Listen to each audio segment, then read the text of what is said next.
Oh, bite me. No, you're nothing like Obama because, you tell us that you tell the world that we're sending an armada with submarines. And her question was very direct. She said, you redirected our aircraft carriers to the Korean Peninsula.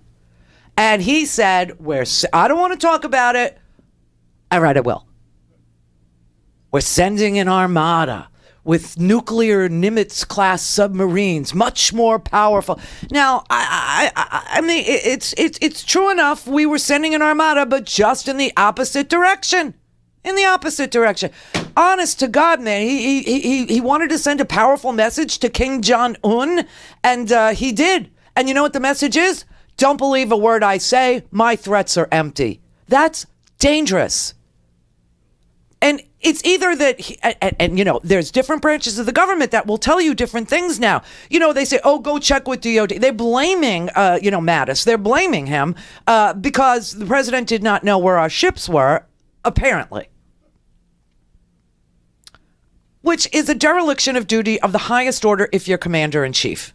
This is why it doesn't work if the commander-in-chief is left out of the loop. This is also why it doesn't work when you don't have civilian control over the military, because they will do whatever and not tell the president what they're doing. And the next thing you know, we're Egypt or Turkey. This is not a good place to be. Okay. And it's not just Trump saying it. Okay. It wasn't just Trump either. First of all, can you show my screen? I want to show you where the Carl Vinson carrier group is. Okay. They're right here. See this right here? Okay. That's Indonesia. That's Jakarta. Down here, this would be Australia. See that right there? That's where they were headed. Way up here is North Korea. They were headed in the wrong direction, and the president either did not know or made an empty threat. But Sean Spicer's excuse today is talk to the Department of Defense because what we said was true.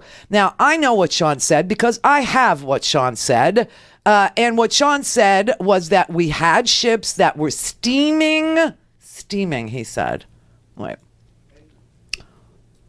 Here we go. Okay, so this is the earlier press conference ahead of the Easter weekend.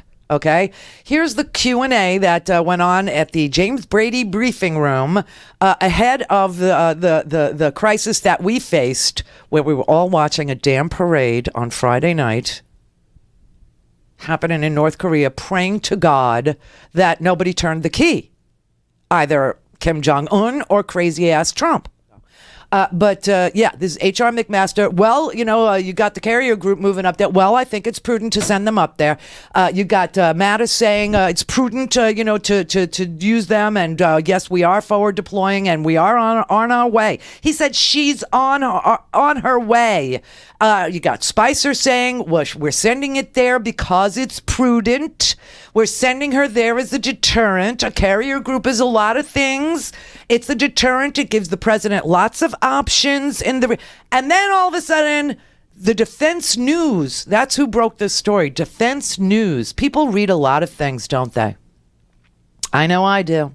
But Defense News broke this story, and Defense News titled their story, "Nothing to See Here. U.S. carrier still thousands of miles from Korea." That was yesterday. They broke the story. They said for more than a week, the media was reporting in the U.S. and around Asia the approach of the USS Carl Vinson Carrier Strike Group, implying an attack on North Korea could be imminent. Those were the words that the Trump administration was using. It's possible. Thermonuclear war could break. It's possible. All options are on the table. You had all these people that speak for the Trump administration using these words. We're sending the carrier group up there. We're moving. We're going forward. We're headed to the Sea of Japan. It's prudent. It's prudent. It gives the president more options. It's unforgivable. And then today, Sean Spicer is asked some questions about why did you say that? And he says, don't ask me. Call the Department of Defense. Ask them. What's that? It's headed there now. It wasn't headed there last week. But that's not what we ever said. We said that it was heading there, and it was heading there. It is heading there.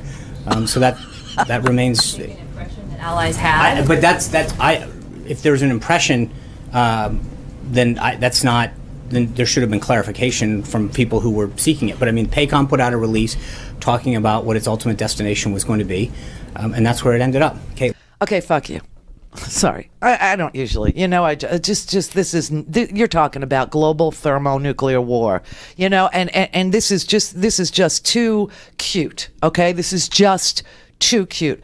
By the way, it's a lie because we played you him saying it was steaming up toward and it was going in the exact opposite direction. In fact, it was headed toward Australia to participate in war games in Australia. And thank God for us. We're so freaking lucky, people, that we did not declare war by accident on Australia, which is completely possible with this president.